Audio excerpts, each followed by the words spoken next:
Yeah, these guys do a great job week in and week out. They work very hard at it, and I appreciate them for all that they do. As Kyle said earlier, that this is the Christmas hangover kind of week in preacher world. Like if you talk to preachers, and I talk to too many of them. And I always tell people that preachers are my least favorite people group on the planet. Some of you may get that, I don't know. But we call this kind of Sunday between New Year's and Christmas, kind of the Christmas hangover. Like we're not in a Christmas series any longer. We want to get rid of those and be done with those as quickly as possible. And we can't really start a New Year's series yet because it's not a new year yet. So it's just kind of, we're emotionally drained from dealing with family and people. And you guys are the same. You're emotionally drained. You're kind of physically exhausted because you haven't been sleeping like you normally do and haven't been eating like you normally do. Like all that junk that we eat kind of weighs on us and gets us down. So today what I thought I would do is kind of just really begin to look forward to, or give you a question, a decision that you can make this week as we lead in to a new year. And next week we're starting a brand new series called Keep the Change. You know, around New Year's we often talk about making changes and what are the resolutions that we want to make. But I'm going to spend 4 weeks in the month of January talking about how do we keep that change? Like how do we maintain it? Because most of us know that we set New Year's resolutions and they're usually broken by February. Sometimes they're broken by January 3rd. It just happens. So we're going to spend 4 weeks talking about how do we keep that change in our lives. Then in February, what we're going to do is we're going to have a series called Relationship Goals and talk a lot about marriage and parenting. And you say, well, I'm not married or I don't have any kids, I don't need to come. Like this will work for every single relationship that you have.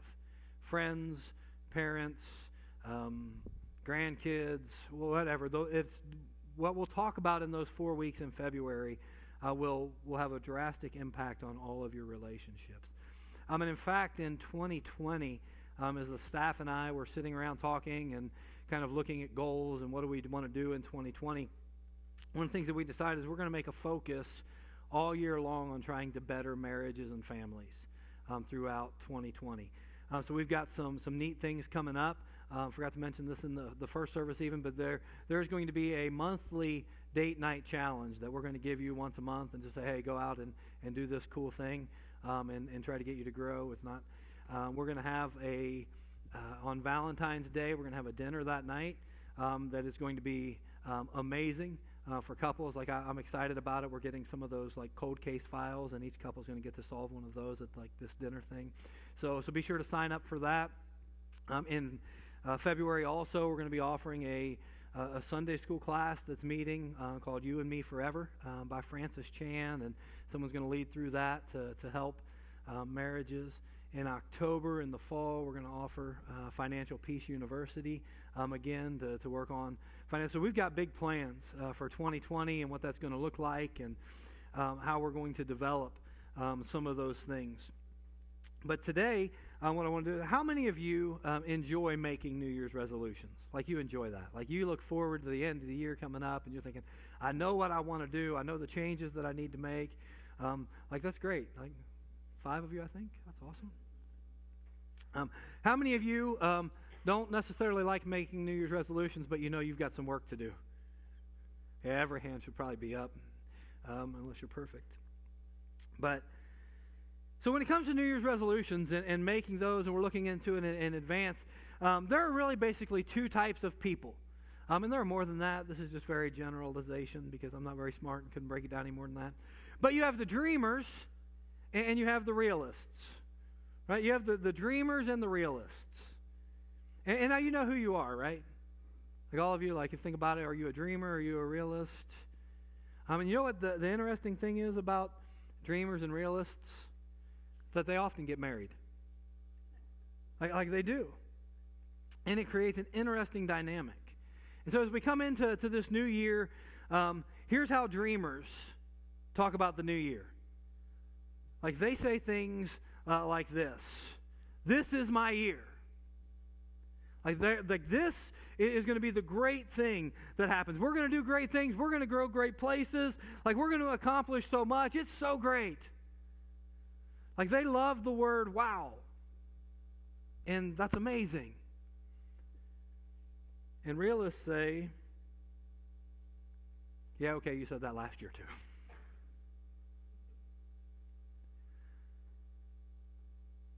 And so with dreamers and realists, there's no right or wrong.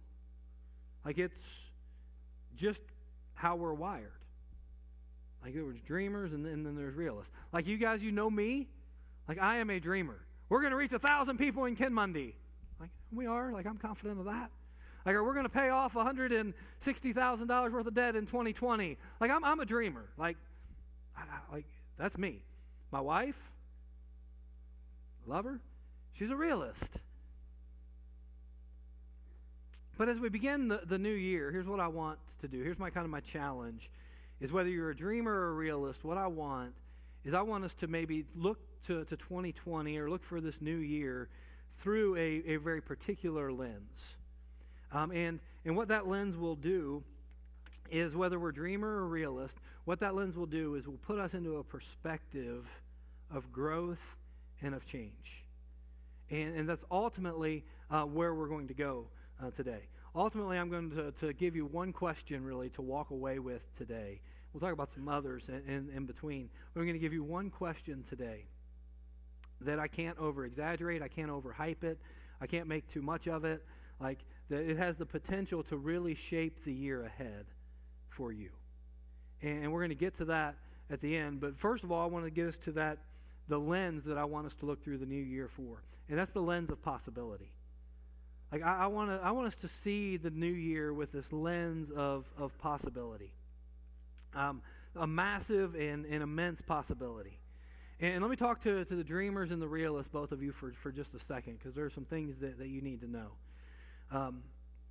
Realists, let me talk to you for a second and tell you why it's important for you to look through the lens of possibility. Like we as the dreamers in the room, like we love pushback. We do. We love questions. Like we love those things. But you have to be very careful that you don't transition from a realist to a pessimist. Like that's a hard thing. That's the thing that you really have to watch in your life. Like you don't want to do that. Because pessimists don't get invited to the party. Like nobody wants to be around them. And dreamers, like it's okay to dream. Like it's okay to think way out there, way outside the box, and have these big goals and these big visions. But what's not okay is to leave that as an illusion. Like you've got to give the realist in your life, like you've got to give them a plan. Like the dreamers, you need to have a plan. Like you just can't leave it out there. Hey, we're going to reach 1,000 people. Like how are we going to do it? Well, we're making a plan. Step by step. Way by way. That's why we started a second service. That's why you guys are here, because with 1,000 people, like we can't have one service. We can't even have two services. We're going to have probably 4 services. But there's a plan in place, and we're just kind of very strategically moving through some of those things. So realists, be very careful that you don't become a pessimist. And dreamers, be very careful and make sure that you have a plan to move forward. Because possibility fuels the potential for a better you. Possibility fuels the potential for a better year, for a better future. And it doesn't matter if it's a business or a culture or an organization. Like you can trace them all the way back to when a small little group of people thought, you know what? I think this is possible. I think this is possible. It was fueled with potential.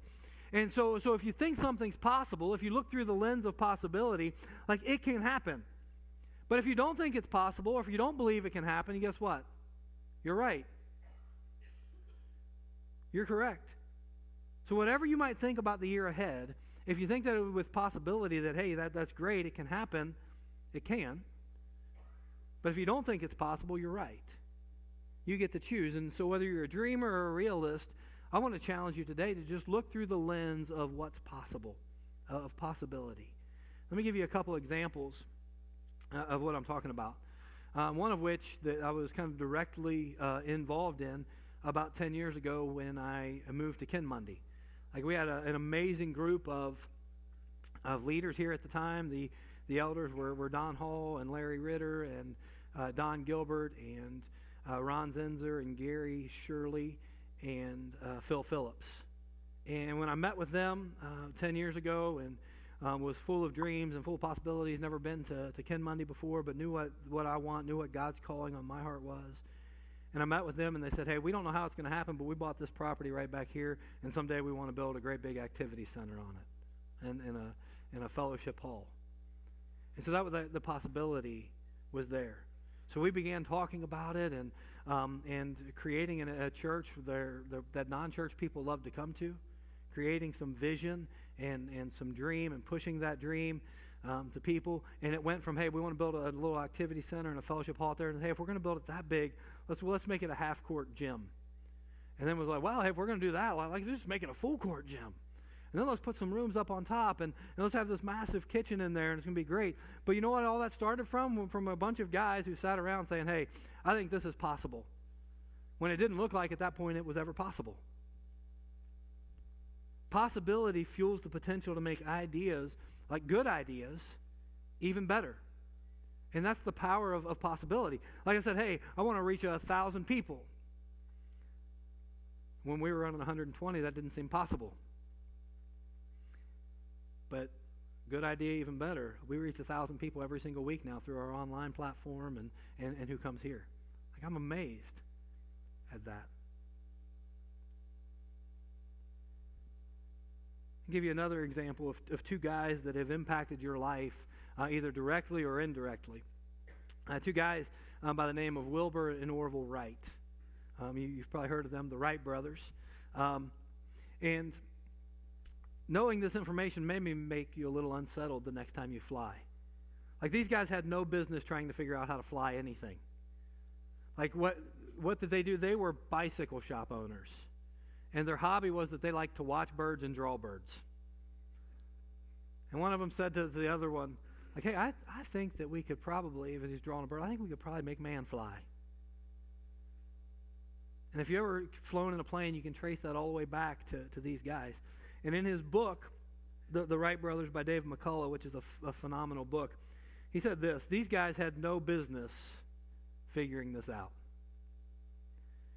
Right? In no way did any of that discourage or deter Wilbur and Orville Wright, any more than the fact that they had no college education, no formal training, no experience working with anyone other than themselves, no friends in high places, no financial backers, no government subsidies, and little money of their own, or the entirely real possibility that at some point they could die.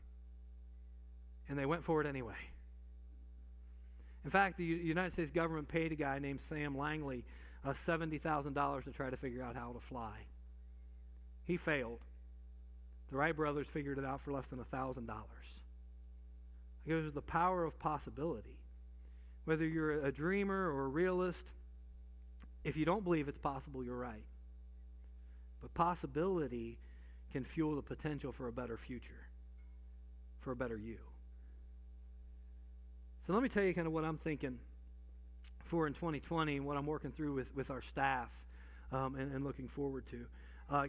And I've said this before, that I want to own a space in the land of possibility. Like, I want to own property in the land of possibility. And I want to rent some space in the land of reality. Like, in other words, I want, in our church this year, I want us to live in the land of possibility and visit the land of reality. Like, I'm not saying that we're going to deny reality or the economics of things or what's needed to be done. But what I'm saying is that we need to define what reality is and not let reality define us.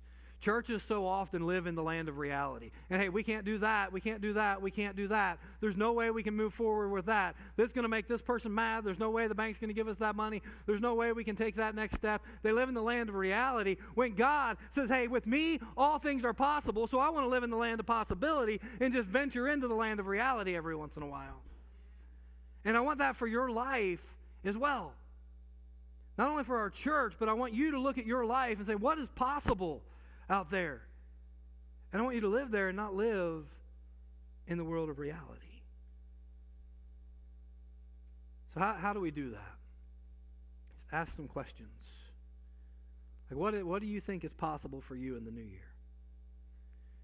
Do you think it's possible for you to take steps towards some financial freedom and have some financial peace in your life? Do you think that's possible? Then start taking steps forward toward it. Start moving now.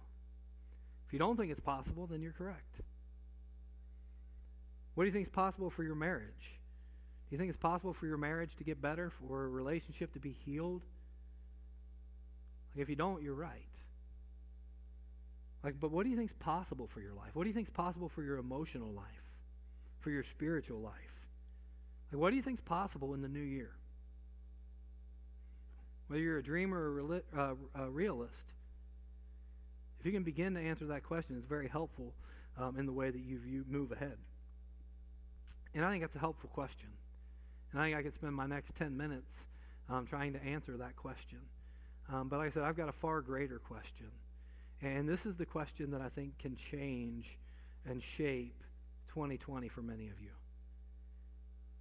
And the question is this: what does God think is possible for you in the new year? What does God think is possible for you in the new year? Now, please don't miss this. Because what I'm saying is, what does the creator of the universe, what does he think is possible for you? Because the creator of the universe thinks something's possible for you. He has a plan for you. He has a purpose for you. And let me get really, really personal. I see my friend Brad back there. Brad needs to kind of ask this question: what does God think's possible for Brad in the new year? Or I see Martha sitting here. What does Martha think is possible? What does God think is possible for Martha in the next year? And some of you say, well, I'm here and Josh, or I'm watching online, and this question doesn't apply to me because I don't really believe in God. First of all, listen, I totally understand that. That's okay. But here's what I know. If you're here and you don't believe in God, or you're watching online and you don't believe in God, what I know is that you're a very open-minded person because you're willing to sit here and listen. And probably nothing I'm going to say in the next 8 minutes is going to convince you to believe in God. But here's what I want you to leave with today: is even if you don't believe in God, listen, he believes in you. God believes in you. And maybe you've been told that that's not true, but I'm here to tell you it is. God believes in you. He thinks that there are some things possible in your life. And you may walk away going today that, hey, I still don't believe in God. But when you hear some of the answers to this question that we just asked, what does God think is possible? You're going to say, but I want some of those things in my life. Because here's what God thinks possible for you. He thinks love is possible. He thinks joy is possible. He thinks peace is possible. He thinks patience is possible. He thinks kindness and goodness and gentleness and self-control and faithfulness are possible. And as you read that list or you hear that list and you think, oh, that's neat. That's a neat list. But let me tell you, it's more than just a neat list. It is a powerful list.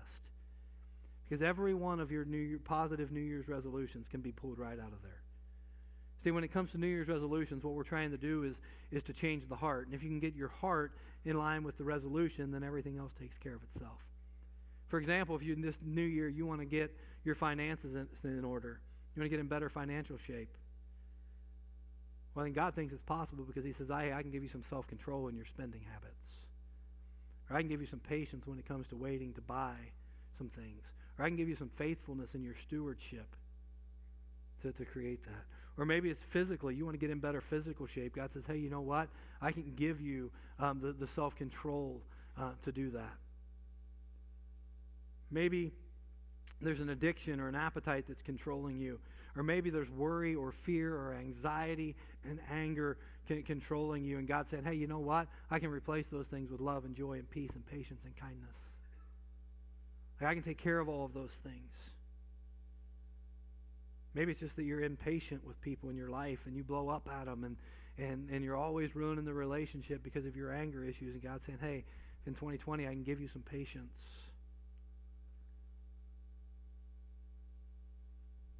That's a staggering list of possibilities that will affect even the people all around you. So let me share how I know God thinks this is possible.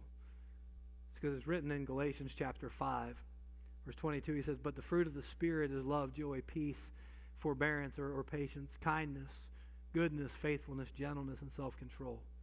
And against such things," he says, is no law." The reason God thinks it's possible is because it's the fruit of the Spirit. You know what that means? Very simply, is that that's what Jesus believes about you. So that's what Jesus wants to produce in you. As we walk with him daily, he can produce that kind of fruit in our life. It's why I've said for years that I've been here, we're not trying to lead people into religion. We're trying to lead people in to take their next step in a life-changing relationship with Jesus Christ. Because he's producing the fruit of the Spirit in us. As you grow in a relationship with Jesus, he's promised that these things are going to be evident. So here's my challenge for you. I want you to pick one of those. Out of that list of 9, pick one of those to focus on in 2020.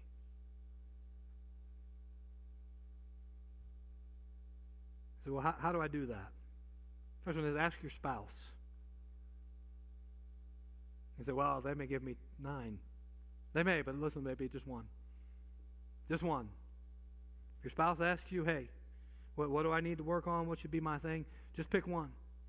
If you're not married or you are, you should still do the second one. Ask a friend.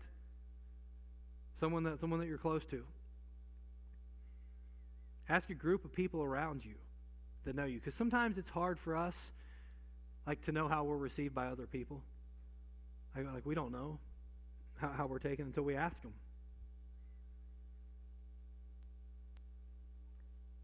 And then ask God. God, what do you want to see me work on this year? Because he's the one that's actually doing it. I just want to tell you, I think it's a great question, and I want to tell you which one that I've picked as we kind of close. 2018 in October, I met with Kyle because I knew we were going to have a worship change at some point very soon, and I said, man, I don't know what 2019 is going to hold. I was living in the land of reality there, and I didn't like it. And I said, I think 2019 is going to be a year that we're going to have to fight through. I know you're terrible, but you're going to have to lead worship for a while. I'm kidding. I had no concerns about him doing that. But although 2019, it's been a great year. It really has, but it's just kind of been one of those years for me, I'm going to be glad it's over. And I'm not sure why. Maybe it was my oldest daughter. She got married and moved out. My youngest just got his driver's license. My middle one got accepted to college. She's going to be moving off next summer. Had a lot of weddings, a lot of funerals, ups and downs, changes in church staff. Listen, all very good changes with Kyle and Todd and Zach coming on. Realizing, man, that what we've done to grow from 100 to 300 is probably not what's going to take us from 300 to 500 or from 500 to 1,000, or realizing that, hey, that a lot of things, a lot of my responsibilities and a lot of the way that I work are going to have to change. And my natural response to things, and if you know me very well, this is my natural response to things is generally sarcasm or to just dismiss it. So I'm being very vulnerable and transparent with you right now. And so I was thinking about it. What am I going to work on in 2020 if I'm going to preach this sermon? I've got to think of something. And I began praying about it, talked to Jennifer about it, and it came out like gentleness. Gentleness. I don't even know what that means. I don't know if next week I'm going to show up and put a cardigan on like Mr. Rogers and be different. I don't know. I know the word doesn't necessarily, it means meekness. And Jesus talked about being meek and powerful and things like that. But I'm just going to take whatever step leads to gentleness in my life. And I was talking to a friend, and he gave me some great advice. He said, Josh, don't ever forget this, because we were talking about ministry and church growth and us getting older. And I was feeling like, man, maybe I don't have what it takes to lead the church to the next level. Because even like I said, if it's not here, like there are no churches out there, honestly, that want to hire a 43-year-old anymore. Like they're all looking for 25-year-olds, 19-year-olds. I'm serious. Like I am, it's like professional athlete. Like nobody wants a 43-year-old professional athlete. Nobody wants a 43-year-old preacher. So I was just kind of down. He said, Josh, don't ever forget this. He said, Josh, God's greatest plan for you is Jesus. Period. God's greatest plan for you is Jesus. And when Jesus is the greatest plan, like the best is always yet to come. Okay? And that's for you as well. And here's the great news. If we're going to get through 2020 and we're going to look back, we're going to choose, and hey, that's the one we're going to change. Like Jesus is going to make that work in our lives. Like he's going to. Because with Jesus, like all things are possible. So if you're being wrecked by an addiction right now and you need self-control, you know what? Jesus says, hey, it's possible. Because God's greatest plan for your life is Jesus. If your marriage is a wreck right now and you don't know what it's going to look like in the future, everything is possible because Jesus is God's greatest plan for that. And he's saying, hey, I can restore that. If I can bring dead things to life, I can restore that relationship that's broken. I can bring you out of that addiction that you're struggling with. I can help you with those finances that are wrecking your life right now. Because Jesus is the greatest plan. So here's your homework. What does God think is possible for you in 2020? Choose one of them. Love, joy, peace, patience, kindness, goodness, gentleness, faithfulness, and self-control. Choose one of them. And come back next Sunday and let's go on this journey together. Let's just do it together. And if you're here today and you say, Josh, I'm still not even sure about this Jesus thing. And one of us would love to talk with you privately about that. We have our next classes coming up where we talk about more of what we believe and how you can belong and how you can become the person that God wants you to become. Maybe you're here today and you know what you need to work on from that list. Like it's evident. Like it just flashed out at you. I think it's the fruit of the Spirit. As we walk with the Spirit, those things will happen in our life. For some of you, you know what you need to work on, but you've never even accepted Christ in baptism. And Peter said, hey, that's where we get the Spirit. He said, every one of you repent and be baptized for the forgiveness of your sin, and you will receive the gift of the Holy Spirit. What a better way to end a year and to start a new one with a decision that will be completely life-changing for you. I'm going to invite you today, if there's a decision that you need to make, to stand, to come forward as Kyle and the girls lead us in surrender. That's what God's asking, just surrender. Go ahead and stand, and I'm going to pray. And if there's a decision you need to make, come forward. Father God, today, I am thankful that your greatest plan for us is Jesus. And that with him, all things are possible. Maybe our lives right now don't, as we end the year, maybe they're great.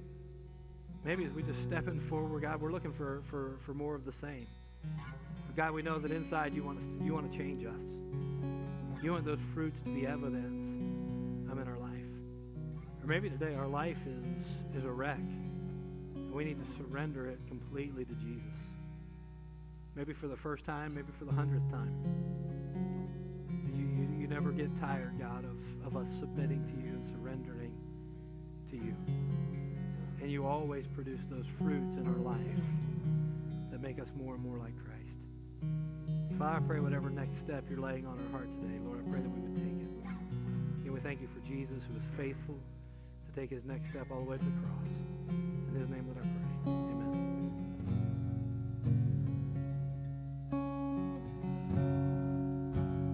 Giving you my heart and all.